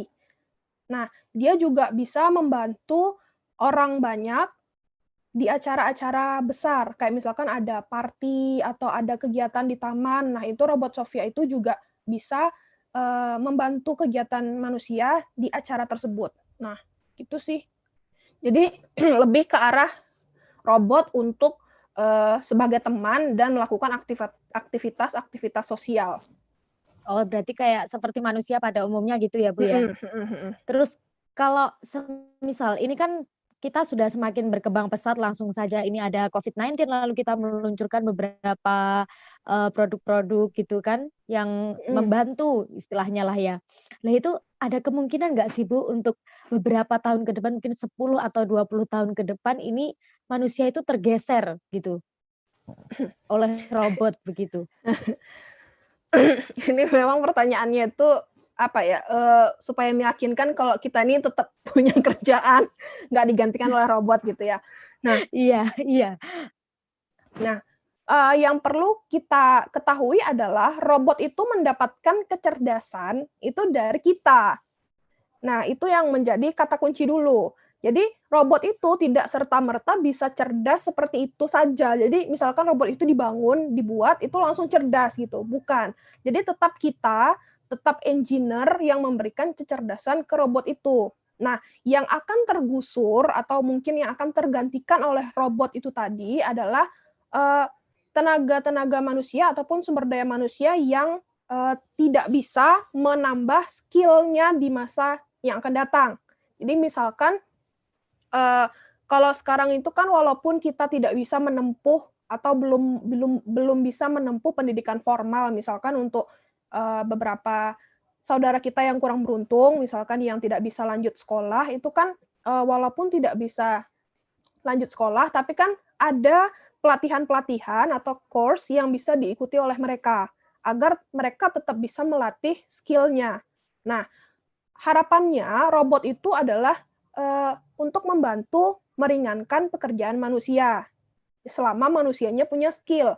Tapi kalau misalkan memang si manusia ini atau sumber daya manusianya ini yang tidak mau berkembang, tidak mau berubah, ya mau tidak mau, akan tergantikan. Nah, seperti itu. Jadi kembali ke manusianya lagi, mau berkembang atau tidak. Nah, khususnya untuk anak IT.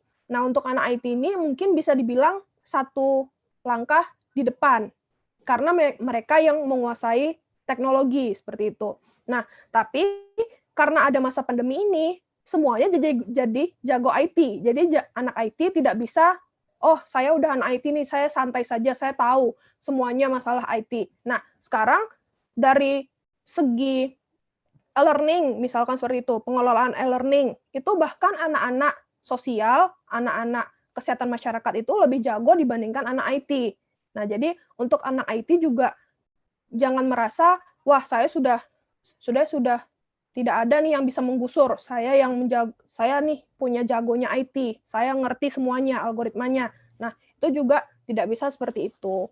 Jadi semuanya harus mengembangkan skill dan kompetensinya supaya tidak tergusur oleh adanya robot ataupun sistem-sistem cerdas.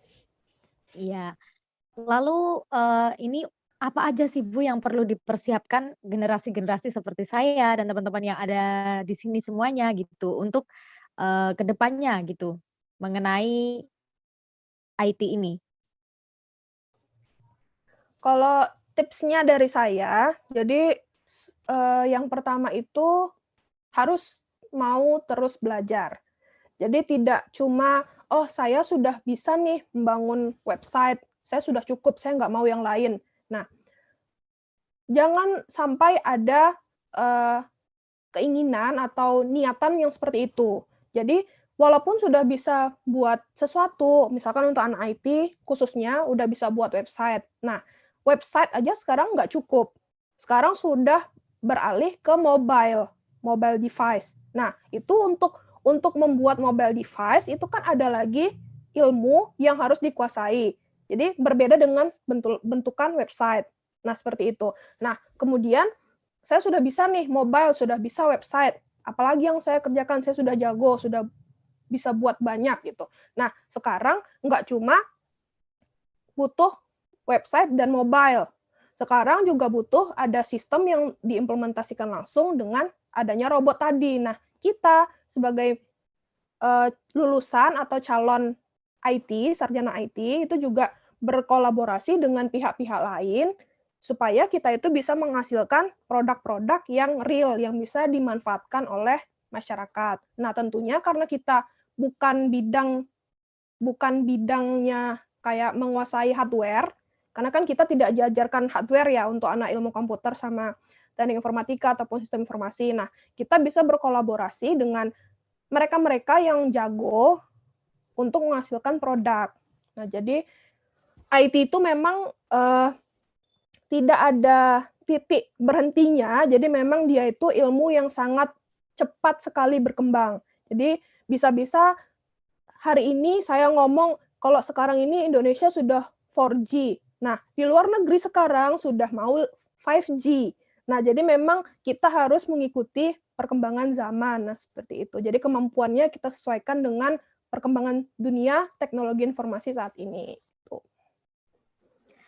Kalau buat teman-teman di sini yang pengen gabung atau kolaborasi, itu caranya gimana, Bu? Maksudnya kita menghubungi dari pihak jenengan, itu kemana gitu? Via Gmail atau gimana?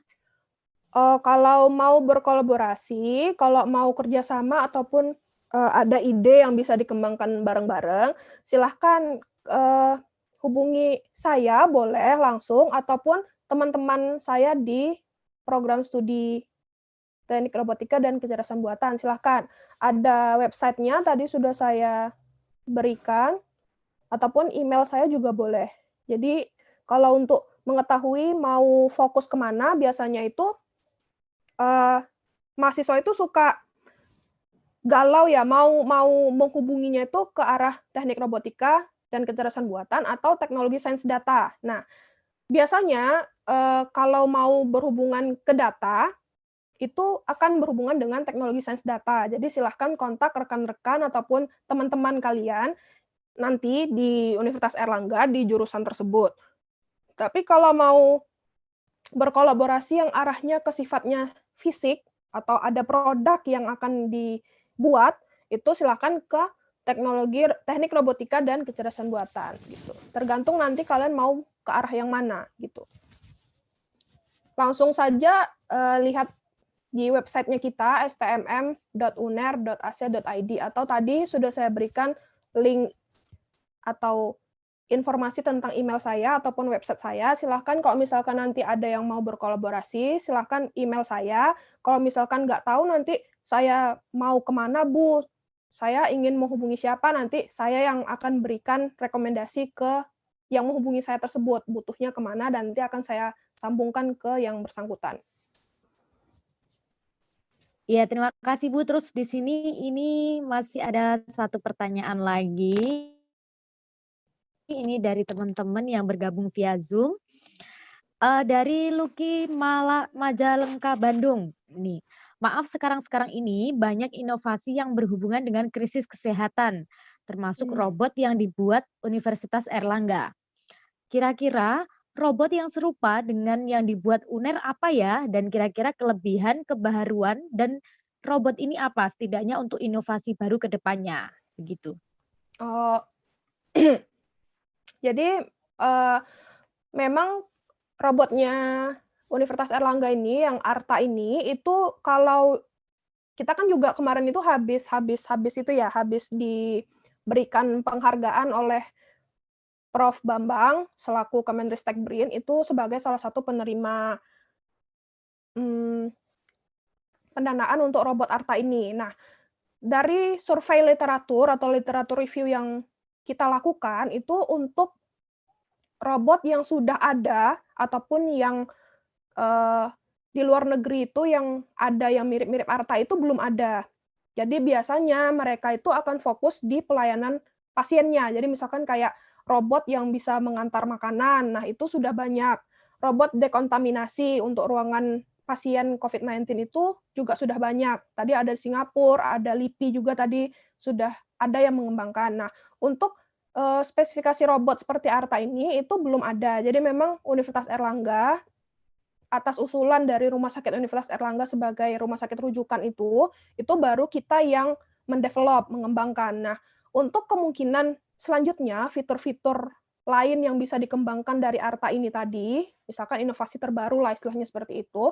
Nah, karena robot ARTA ini sudah bisa mengidentifikasi pasien yang positif atau terjangkit, yang sehat, yang PDP ataupun OTG, yang orang tanpa gejala. Nah, itu nanti mungkin ke depannya bisa ditambahkan fitur-fitur lain yang misalkan setelah dia positif, misalkan dinyatakan positif, kemudian apa sih yang bisa dilakukan oleh robotnya itu tadi. Misalkan kalau misalkan ternyata pasiennya itu positif, nanti akan langsung disambungkan oleh robotnya tadi ke rumah sakit khusus untuk orang karantina. Seperti itu misalkan. Kemudian kalau misalkan ternyata orangnya sehat, nanti dikasih rekomendasi, oh untuk menjaga kesehatan, misalkan minum apa nih, minum Imbus atau minum vitamin ini. Nah, kalau misalkan ternyata orangnya itu sebelumnya berpergian dari negara yang atau daerah yang terjangkit COVID, misalkan zona merah. Nah, itu nanti mungkin ada tindak lanjut dari robotnya itu. Nah, untuk sementara ARTA itu masih memberikan keluaran atau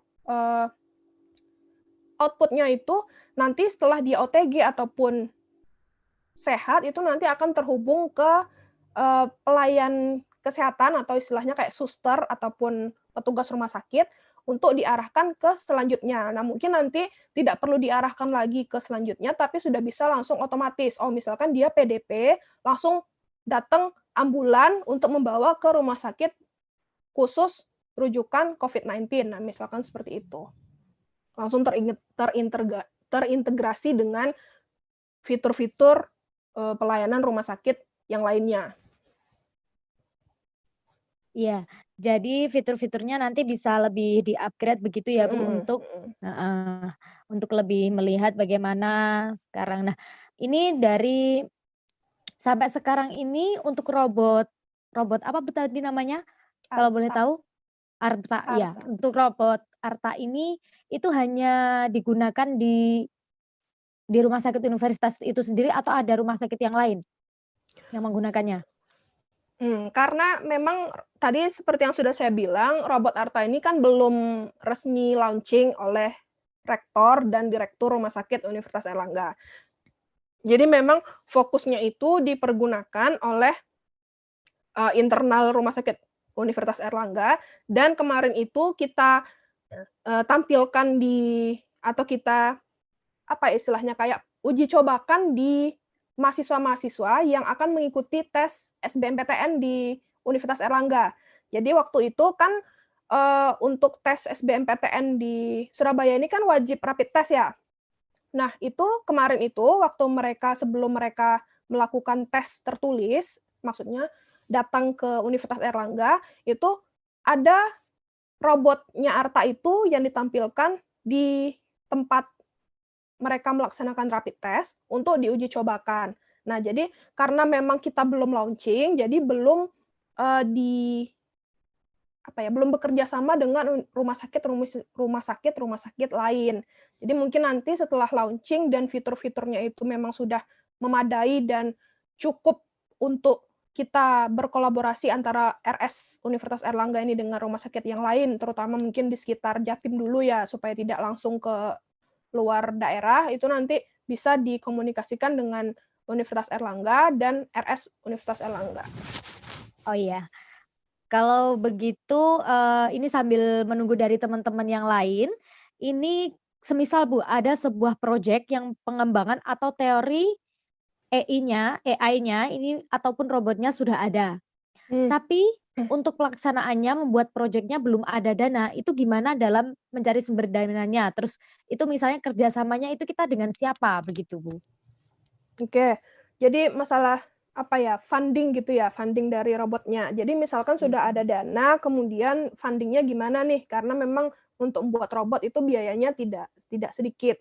Nah, yang pertama adalah jika memang sudah yakin kalau robot ini punya inovasi ataupun kebergunaan yang sangat penting, maksudnya di mahasiswa ataupun masyarakat ataupun penduduk di sekitar itu yang akan menggunakan alat itu memiliki dampak yang cukup signifikan, itu mungkin bisa mengajukan funding ke yang pertama, kalau misalkan memang, yang memiliki ide tadi misalkan mahasiswa, itu bisa berkomunikasi dengan dosennya. Nah, dosennya ini bisa mengajukan funding ke yang pertama internal universitas. Nah, kalau misalkan memang universitasnya belum ada dana ataupun dananya tidak meng-cover hal-hal tak terduga seperti itu, yang kedua bisa menghubungi stakeholder industri. Nah, industri yang bergerak di bidang yang sama biasanya akan interest. Nah, diajukan seperti biasa kalau untuk pengajuan funding itu yakin kita punya proposal, kemudian kita punya berkas yang lengkap lah istilahnya seperti itu, sampai ke hal-hal detail. Nah, kalau misalkan memang juga belum ada respon dari stakeholder industri, itu kita bisa coba ke kayak misalkan lembaga-lembaga terkait yang bukan ke industri gitu. Jadi misalkan kayak kita mau buat apa nih? Mau buat virtual reality. Nah, virtual reality ini kan bisa dipakai di misalkan kayak di pendidikan. Nah, seperti itu. Nah, jadi nanti bisa kita hubungi mungkin bimbel-bimbel ataupun kayak semacam platform online bimbel, nah kayak misalkan Ruang Guru gitu. Nah, kalau misalkan kayak offline itu misalkan bimbelnya kayak Primagama, yang smart solution, nah segala macamnya. Nah, kita bisa hubungi itu. Oh, saya menawarkan virtual reality untuk bidang pendidikan. Nah, kemudian kalau misalkan memang belum juga, jadi sudah mengajukan ke universitas, belum, kemudian ke stakeholder industri belum, kemudian ke lembaga terkait juga belum. Nah, yang terakhir adalah kalau misalnya memang yakin dengan produknya ini, mungkin bisa menghubungi dosen ataupun akademisi yang memang tertarik di bidang tersebut. Nah, akademisi itu kan punya riset group dan punya fundingnya untuk riset group tersebut. Kalau misalkan di Universitas Airlangga itu kita ada riset group, kemudian riset group tersebut diberikan funding. Nah, mungkin bisa diselipkan idenya kita ini, tapi mungkin nanti idenya kita ini akan sedikit bergeser. Jadi mungkin nanti mengikuti dari diimplementasikan dulu di riset group itu gitu. Jadi mungkin nanti case study-nya itu akan berbeda sedikit. Nanti dari riset group ini kalau misalkan mereka tertarik, nah nanti untuk kelanjutan selanjutnya, nah mereka akan lebih gampang idenya kita. Jadi mereka misalkan sudah diterima di riset group tertentu, nanti mereka akan mengajukan funding untuk tahun depan, misalkan seperti itu, misalkan ada idenya 2020, funding itu kan dibuka setiap tahun. Nah, kemudian nanti bisa diajukan ke stakeholder industri di tahun berikutnya, atau misalkan di pendanaan internal universitas. Nah, jadi lebih gampang. Mungkin step by step-nya seperti itu, yang bisa saya berikan gambaran. Oh iya, terima kasih ya Bu ya. Terus ini buat teman-teman yang masih mau bertanya dipersilakan sekali, karena kita juga masih ada sedikit waktu tentunya. Dari pemaparan Ibu Yutika ini semoga juga selalu bermanfaat bagi kita semua. Mungkin ini bagaimana Pak Fatra?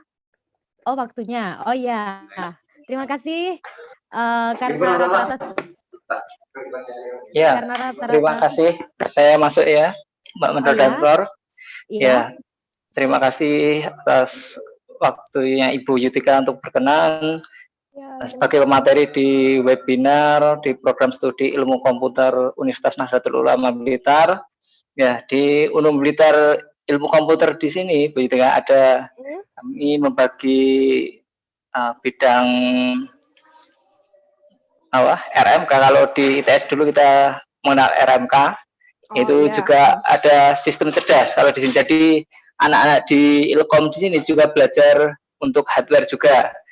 Setelah di semester 6 itu untuk mata kuliah robotika dan IoT. Karena memang trennya sekarang dunia seperti itu, maka kami di Ilkom Unugritar itu menyisipkan materi atau mata kuliah seperti itu, hardware, supaya nanti tidak terlalu kaget di dunia nyata seperti itu. Ya, betul Pak.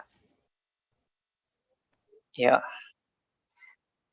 mungkin itu saja dari saya. Terima kasih bagi Bu Yutika dan peserta di webinar kali ini. Iya, terima kasih Pak Fatra karena rata-rata semua pertanyaan juga sudah dijawab begitu. Kesimpulannya pada live kali ini, dari yang saya tangkap ini, IoT dan kecerdasan buatan sebenarnya saling berkaitan ya untuk membangun sebuah sistem. Teknologi dan robot saat ini juga sudah sangat banyak membantu, terutama di bidang industri, kedokteran, serving, dan edukasi begitu. AI ini biasanya bekerja sama membantu pemrograman ke robotika atau IoT. Nah, seperti Blue Dot, Deep Learning, TensorFlow, coronavirus, kayak gitu, DevTrue. Nah, itu banyak sekali yang sudah diluncurkan untuk kebaikan masyarakat pada masa kini. Nah, untuk itu peranan pada mahasiswa ilmu komputer ini juga sangat dibutuhkan, seperti ilmu komputer ataupun teknik informatika serta sistem informasi ini bekerja pada perangkat lunak seperti membuat algoritma dan pemrograman. Untuk hardware-nya ini bisa menghubungi dari pihak Ibu Yutika begitu buat teman-teman yang ingin membuat suatu program atau produk robotika, lalu kita bisa saling kolaborasi begitu ya Bu ya. Dan tak terasa di sini waktu sudah hampir 2 jam berlangsung.